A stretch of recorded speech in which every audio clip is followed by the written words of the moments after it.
হযরতে মাইজ ইবনে মালিক নামে একজন সাহাবী জিনা করছে।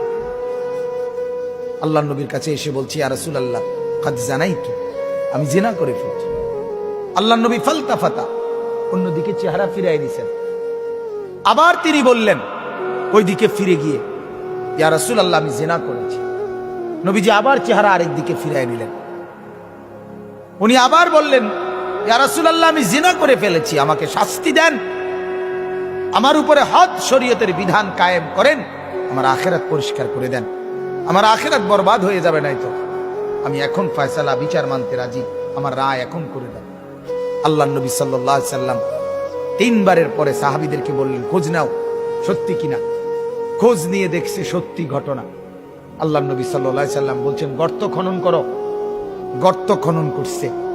ওই সাহাবীকে গর্তের মাঝখানে কোমর পর্যন্ত দাঁড় করাইয়া বাকি সাহাবীদেরকে বলছে তাকে পাথর মেরে হত্যা করো।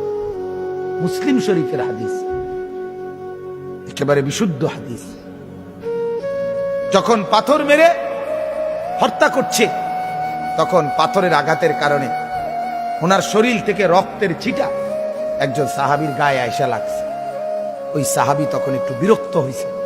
বিরক্ত হইয়া বলছে, আহ, এক নাফরমানের রক্ত লাগলো, এক বদকারের রক্ত গায়ে লাগলো, তো মানে এরকম একটা বিরক্তি দেখাইছে। সাথে সাথে আল্লাহর নবী সাল্লাল্লাহু আলাইহি ওয়াসাল্লাম নবীজি বললেন, হে সাহাবী তুমি এটা কি বললা, কি বললা? আমার এই মায়েজ গোটা পৃথিবী যা জানতো না, নিজের অপরাধ নিজে স্বীকার করে, নিজের শাস্তি নিজে গ্রহণ করে তওবা করছে। এটাই তো তার শ্রেষ্ঠতম তওবা। আখিরাতের ভয়ে নিজেকে শাস্তির সামনে পেশ করে দিছে।